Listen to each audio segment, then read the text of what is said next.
Le philosophe pythagoricien Platon laissa énigmatiquement entendre qu'il y avait une clé d'or unifiant tous les mystères de l'univers. Cette clé d'or retournera dans le temps et une fois de plus par l'exploration. La clé d'or est l'intelligence du Logos, l'origine du son originel Om. On pourrait dire qu'il s'agit de l'Esprit de Dieu. Vu que nos sens sont limités, on ne peut observer que la manifestation extérieure des mécaniques cachées de l'autosimilarité. L'origine de la symétrie divine est le plus grand mystère de notre existence.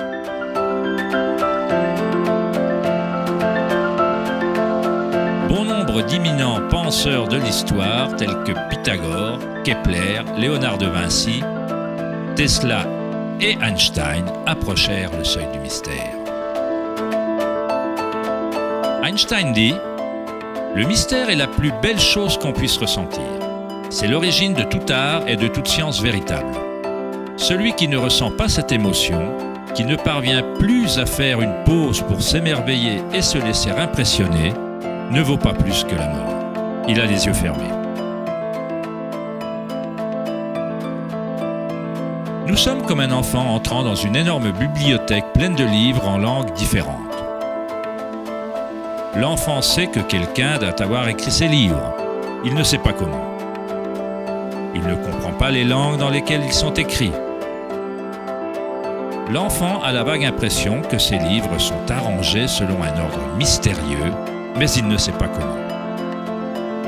Et c'est d'après moi l'attitude la plus intelligente d'un être humain envers Dieu. On voit un univers arrangé à merveille et obéissant à certaines lois.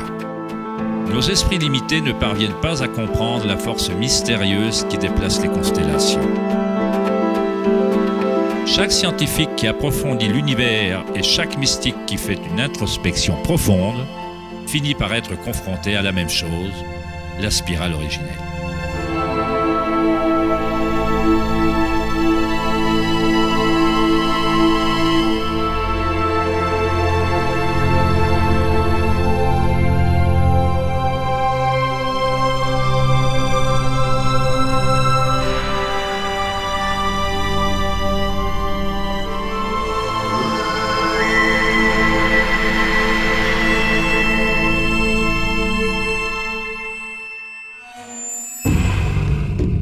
Un millénaire avant la création de l'ancien observatoire de Stonehenge, le symbole de la spirale prédominait sur Terre. On pouvait trouver des spirales anciennes dans toutes les parties du globe. On peut trouver des milliers de spirales anciennes similaires dans toute l'Europe, le Nouveau-Mexique nord-américain, l'Utah, l'Australie, la Chine, la Russie. Dans pratiquement chaque culture indigène sur Terre, les spirales anciennes symbolisent la croissance, le développement et l'énergie cosmique incarnée dans le soleil et dans les cieux. La forme de la spirale se miroite dans le macrocosme de l'immensité de l'univers même. Dans les traditions autochtones, la spirale était le symbole de l'origine énergétique, la mère originelle. Les spirales néolithiques de Newgrange, en Irlande, datent d'il y a 5000 ans.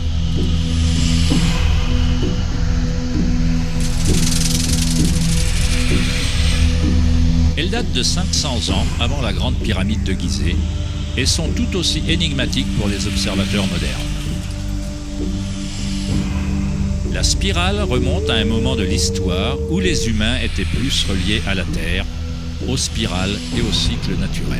Une période pendant laquelle les humains s'identifiaient moins aux pensées. La spirale est ce que nous percevons comme étant la torsion de l'univers. Prana, ou la force créative, fait tournoyer Akasha dans un continuum de formes solides. Trouvée à tout niveau entre le macrocosme et le microcosme, de galaxies spirales à des systèmes météorologiques, à l'eau de votre baignoire, à votre ADN,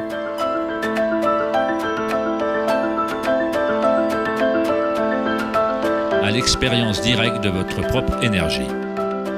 La spirale originelle n'est pas une idée, mais plutôt ce qui rend toute condition et toute idée possible.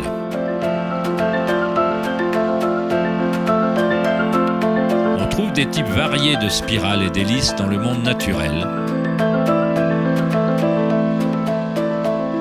Des escargots, des coraux,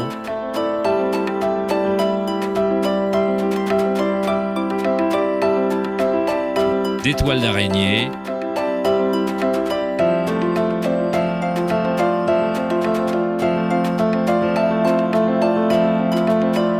des fossiles,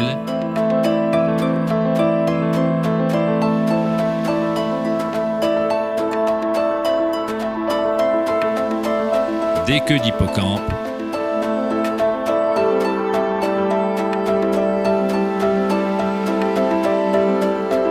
des coquillages. De nombreuses spirales présentes dans la nature peuvent être identifiées comme des spirales logarithmiques ou des spirales de croissance. Plus on s'éloigne du centre, plus les éléments de la section s'élargissent. Comme le collier de perles d'Indra, les spirales logarithmiques sont similaires à elles-mêmes ou holographiques, si bien que les caractéristiques de chaque élément se reflètent dans le tout. Dans l'ancienne Grèce, il y a 2400 ans, Platon considérait que la proportion géométrique continue était le lien cosmique le plus profond. Le nombre d'or, ou la proportion divine, est le plus grand secret de la nature. Le nombre d'or est la proportion telle que le rapport de A plus B est à A, ce que le rapport A est à B. Pour Platon, l'âme du monde s'unit dans une résonance harmonique. On peut observer un modèle pentagonal similaire à une étoile de mer ou à une tranche de gombo dans la trace que la trajectoire de la planète Vénus dessine dans le ciel nocturne sur une période de 8 ans.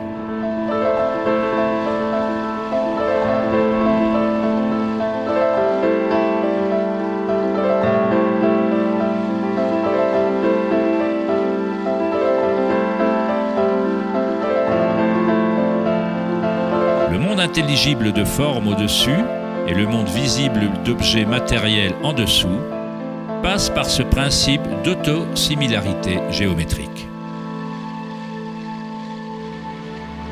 Des modèles de spirales autosimilaires aux choux romanesco, aux spirales de galaxies, la spirale logarithmique est un modèle invariable et parfait.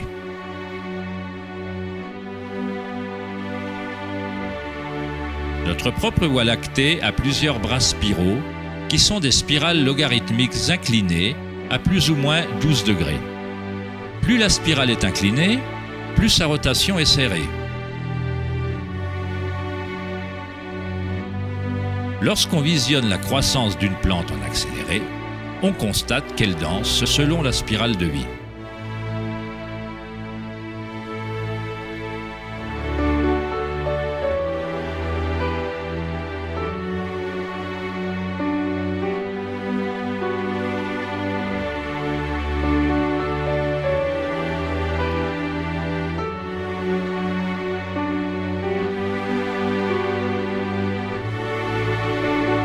Une spirale d'or est une spirale logarithmique qui a un facteur de croissance équivalent au nombre d'or.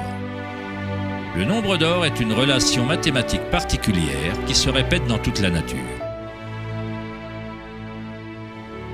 Le modèle observable suit ce qu'on appelle la suite ou la séquence de Fibonacci. La suite de Fibonacci révèle que chaque terme est la somme des deux nombres précédents. Le mathématicien et astronome allemand Kepler découvrit qu'on peut observer les modèles de spirales autosimilaires dans la manière dont les feuilles sont disposées sur la tige des plantes, ou dans la disposition du fleuron et des pétales des fleurs. Léonard de Vinci observa que l'espacement entre les feuilles suivait souvent des modèles de spirales. On les appelle modèles phyllotaxiques ou modèles d'arrangement des feuilles. On peut voir des arrangements phylotaxiques dans les nucléotides d'ADN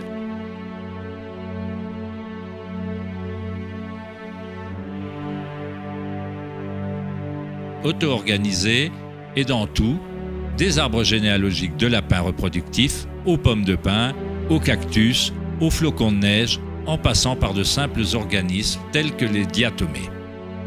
La diatomée est un des types de phytoplancton les plus courants. De simples organismes monocellulaires nourrissant d'innombrables espèces dans la chaîne alimentaire.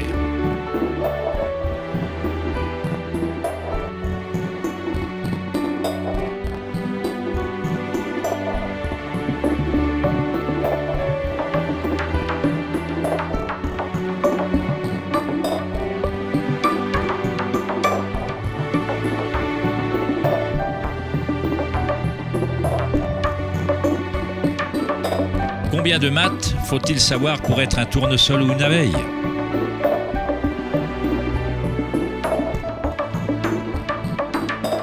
La nature ne consulte pas le département de physique pour faire pousser des brocolis. La structuration se produit automatiquement.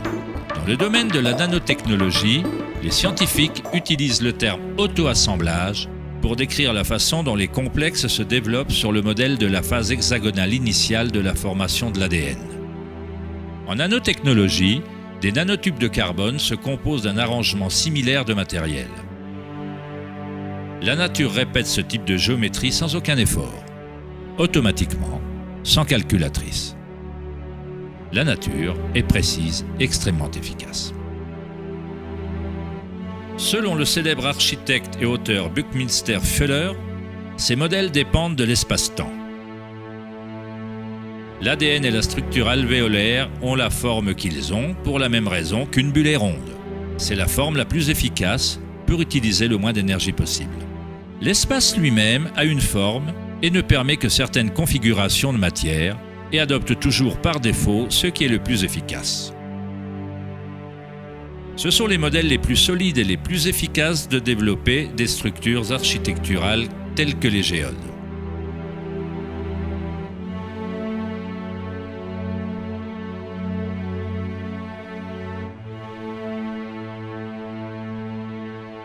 Les modèles de spirales logarithmiques exposent les plantes de façon maximale pour leur pollinisation par les insectes,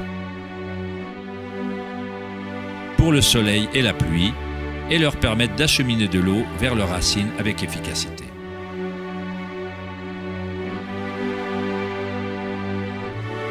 Les oiseaux de proie se servent du modèle de la spirale logarithmique pour s'abattre sur leur prochain repas. Voler en spirale est la façon la plus efficace de chasser.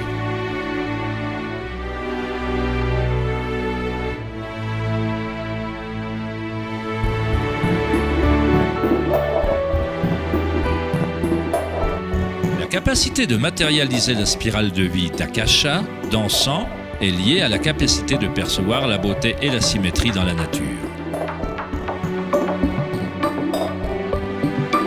Le poète William Blake écrivit « L'univers végétatif s'ouvre comme une fleur provenant du centre terrestre où se trouve l'éternité. Il se prolonge depuis les étoiles jusqu'au banal coquillage et là, il rencontre à nouveau l'éternité, à la fois à l'intérieur et à l'extérieur. »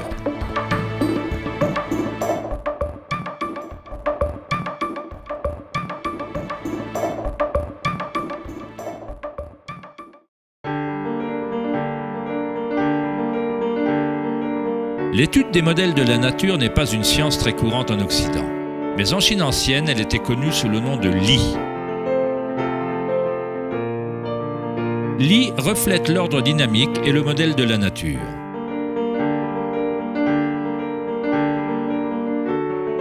Mais il ne s'agit pas d'un modèle considéré comme quelque chose de statique, de figé ou d'immuable, comme une mosaïque. Il s'agit d'un modèle dynamique présent dans toute chose vivante.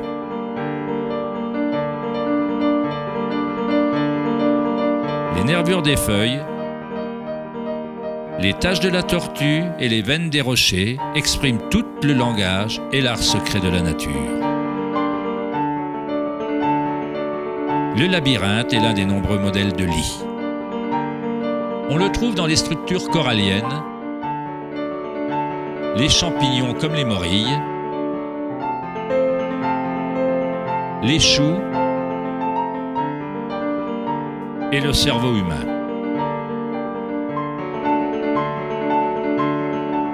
Le modèle cellulaire est un autre modèle courant de la nature. Il y a une myriade de structures cellulaires différentes, mais elles sont toutes ordonnées selon leur raison d'être et leur fonction.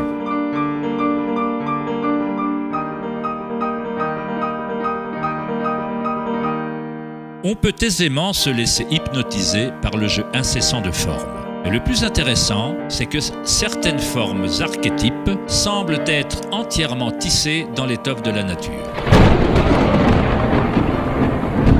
Un autre modèle lit, ou modèle archétype, est celui de la ramification, observable à tous les niveaux et à toutes les échelles fractales.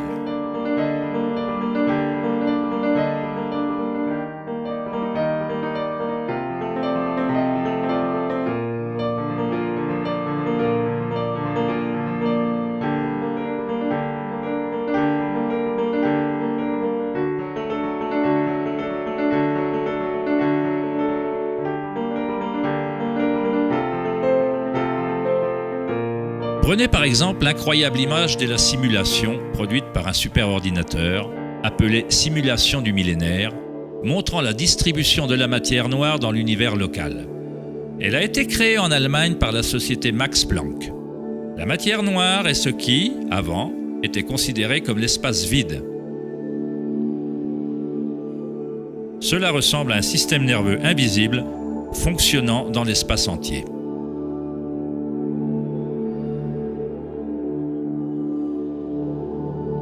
L'univers ressemble littéralement à un cerveau géant. Il pense constamment à utiliser un type d'énergie noire ou cachée, que la science commence seulement à comprendre. Une énergie inconcevable traverse cet immense réseau, fournissant l'élan nécessaire à l'expansion et à la croissance de l'univers.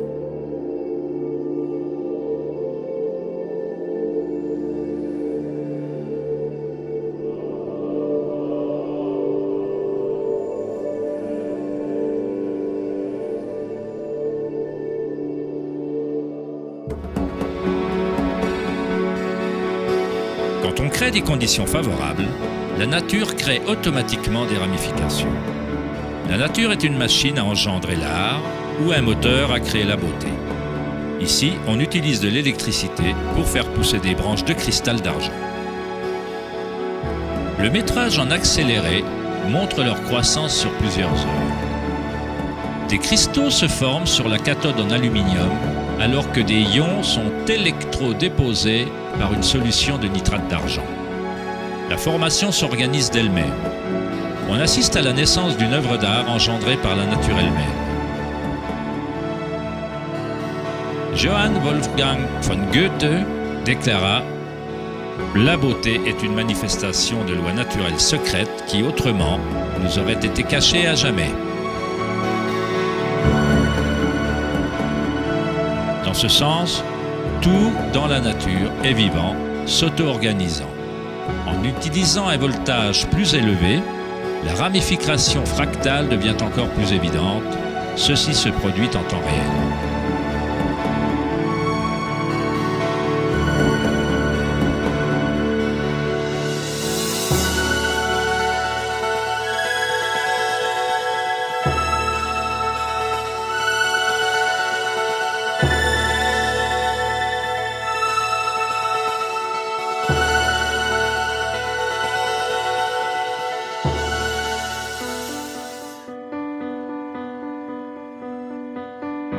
On trouve des structures et des modèles similaires à un arbre dans tout le corps humain.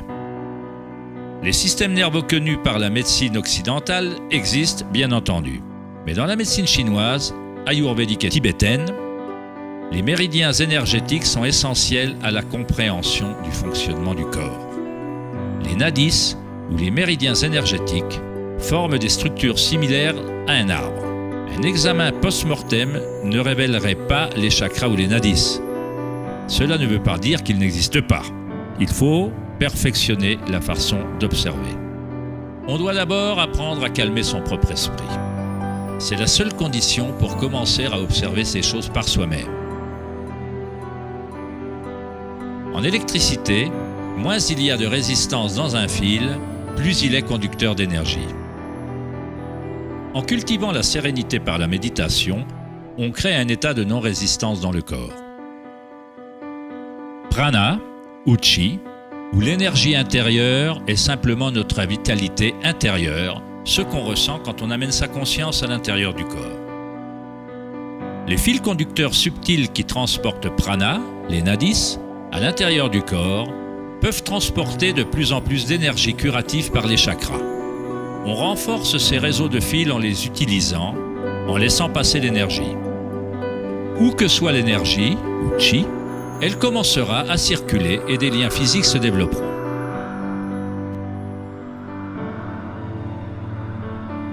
Dans le cerveau et le système nerveux, les modèles de réseaux physiques se forment par la répétition. En portant continuellement son attention à l'intérieur et en diminuant la résistance aux associations expérimentées, on augmente sa capacité énergétique.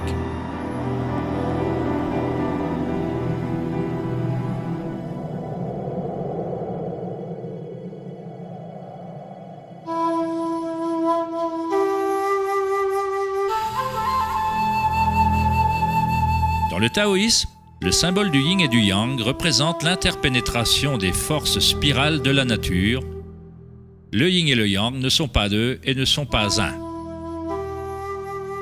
L'ancien concept du hara est représenté par le yin et le yang, ou la spirale tourbillonnante. C'est le centre de la puissance situé dans le ventre, en dessous du nombril. Hara signifie littéralement mer ou océan énergétique. En Chine, le hara est appelé le Diantian inférieur. Dans de nombreuses formes d'arts martiaux asiatiques, on considère que le guerrier possédant un puissant hara est imbattable. Dans la tradition samouraï, harakiri, ou seppuku, représentait une forme de suicide. Cela signifie empaler son propre hara de manière à déconnecter le chi ou le canal énergétique.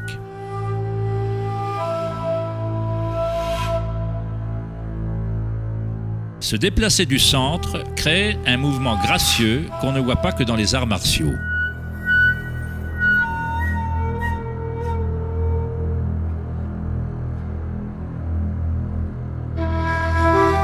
Mais également chez les bons golfeurs et les danseuses du ventre,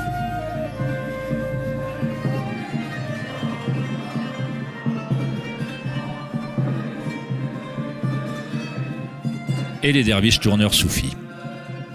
L'essence du hara est le raffinement de la conscience, disciplinée en un seul point, le calme dans l'œil du cyclone.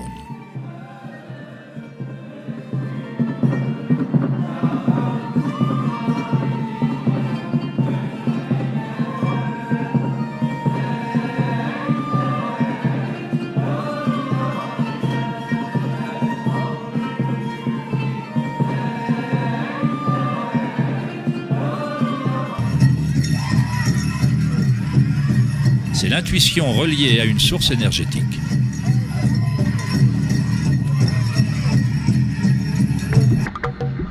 Une personne possédant le bon hara est reliée à la terre et à la sagesse intuitive qui relie tous les êtres.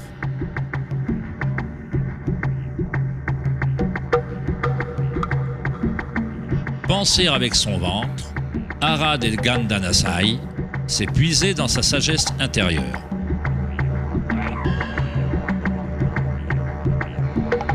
Les anciens aborigènes australiens se concentraient sur le même point, juste en dessous du nombril, où s'enroule le cordon du grand serpent arc-en-ciel. Encore une représentation de l'énergie évolutionnaire de la race humaine.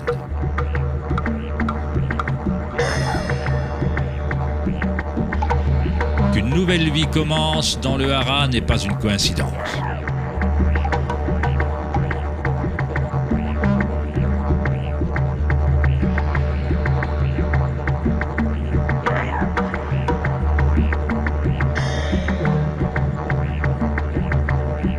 Le système nerveux entérique, parfois appelé cerveau viscéral, peut maintenir un réseau complexe de connexions identiques au cerveau dans la tête, avec ses propres neurotransmetteurs.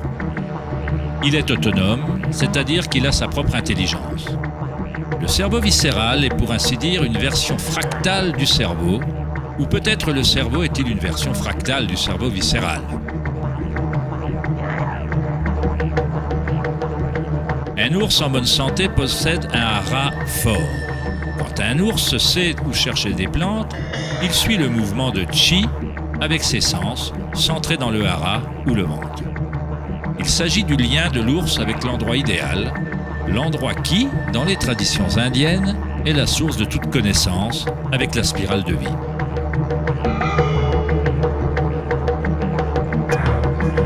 Mais comment les peuples anciens connaissaient-ils la spirale, alors que la science moderne commence seulement à reconnaître sa signification ?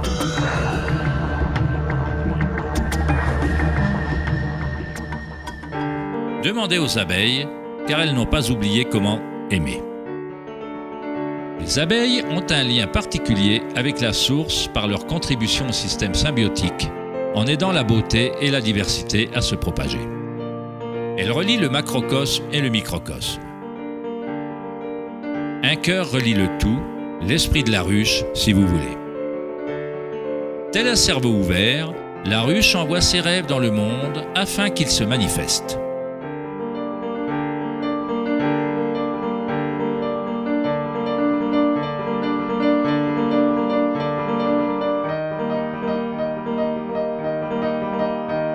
Dans la nature, de nombreuses créatures savent comment agir à l'unisson, se déplacer avec un seul esprit, dans une seule direction.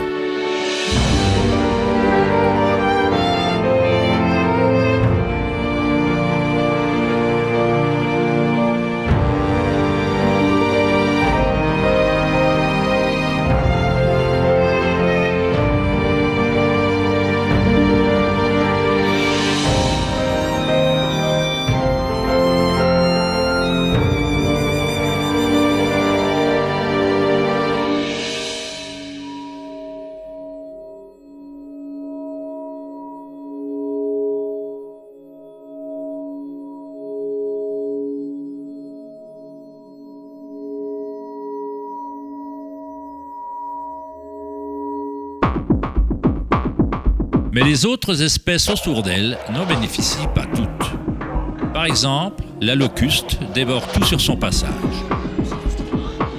Une locuste n'a pas d'autre choix que de se comporter comme une locuste. Elle ne produira jamais de miel et ne pollinisera jamais les plantes comme le fait la bière. Le comportement de la locuste est rigide, mais l'humain est unique dans ce sens qu'il peut se comporter comme une abeille ou comme une locuste. On est libre de changer et de manipuler les modèles d'interaction avec le monde. On peut exister en symbiose ou en tant que parasite.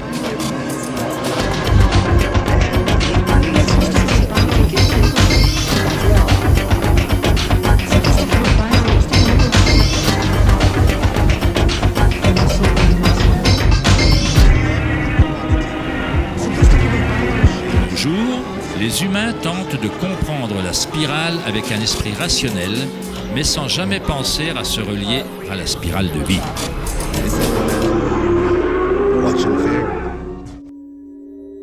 On a toujours été reliés.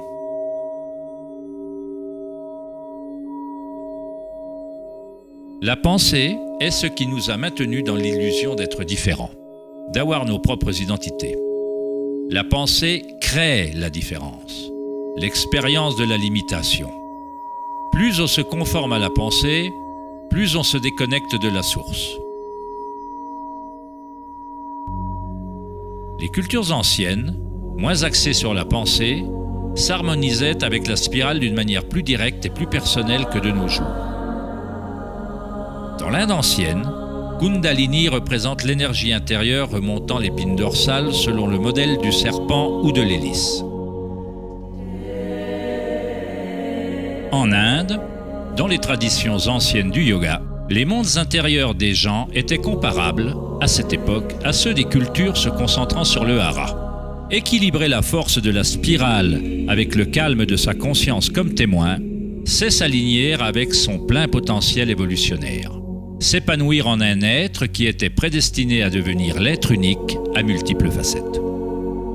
Ida, le canal féminin ou lunaire, est relié à l'hémisphère droit du cerveau, et Pingala, le canal masculin ou solaire, est relié à l'hémisphère gauche du cerveau. Quand ces deux canaux s'équilibrent, l'énergie remonte un troisième canal, Sushumna, le long du centre de l'épine dorsale, stimulant les chakras et libérant le plein potentiel évolutionnaire. Chakra, dérivé d'un ancien mot sanskrit, signifie roue énergétique. Kundalini n'est rien moins que la spirale originelle qui fait danser la vie humaine dans l'existence. Il s'agit d'un ordre différent d'énergie que celui qu'on comprend normalement, comme une passerelle entre la matière brute et les énergies les plus subtiles. La passerelle, c'est vous. Kundalini n'est pas une énergie qu'on impose par la volonté, les efforts ou les frictions. C'est comme faire pousser une fleur. Tout ce qu'on peut faire, en bon jardinier, c'est préparer le sol et rendre les conditions propices et laisser la nature prendre son cours. Si on impose à une fleur de s'ouvrir prématurément, on la détruit. Elle pousse avec sa propre intelligence, avec ses propres instructions préorganisées. L'esprit égotique, arrêté sur le monde extérieur, est ce qui empêche d'expérimenter sa vraie nature vibratoire intérieure. Quand la conscience se tourne vers l'intérieur, elle s'assimile aux rayons du soleil et au lotus qui commence à pousser.